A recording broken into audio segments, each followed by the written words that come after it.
Once again, we're here at Performance Medicine in Kingsport. I'm joined by Dr. Tom Rogers, and today we're talking about something that I have a little knowledge about because you gave it to me. It's supplements. And let's talk about supplements and their interaction with other drugs. Okay. Well, first of all, 40% of Americans are on 3 to 4 prescription medications, and that's 30 to 40%. 40% of Americans take supplements, and it was recently in the news about how dangerous supplements can be. Right. I mean, you know, I'm a huge believer in supplementation, vitamins, etc., but you got to realize that when you go to your doctor, you need to not only bring in what prescription medications you're on, but you also need to bring in what supplements you take. There's a lot of dangerous interactions that can even kill you if they interact with each other.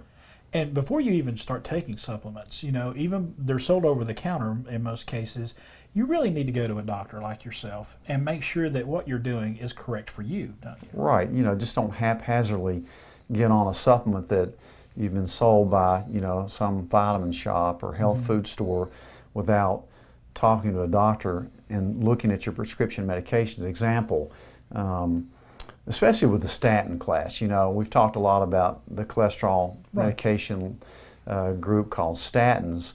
I mean, they can not only deplete your vitamin CoQ10, but they can also interact, they can also cause diabetes. They can also interact with a lot of supplement medications like even grapefruit juice. You should not drink grapefruit juice if you take a statin medication. You should not eat licorice if you take hydrochlorothiazide, which is a blood pressure medicine used for, it's kind of like a diuretic. If you take St. John's wort, you cannot be taking a Prozac or a Zoloft or a serotonin reuptake inhibitor. So there's a lot of things you got to think about when you take ginkgo. You have to know what prescription medications you're on because it can really mess you up. You know, again, I'm a huge believer in supplement and vitamins. I think we just no way we can get enough through our food, but you really need to go to a doctor who knows about these interactions or it can be dangerous for you. And we talked about their tests that you can give people to find out exactly where they're short on. Like I took the Boston Heart Panel, showed that I had like a depletion of vitamin D.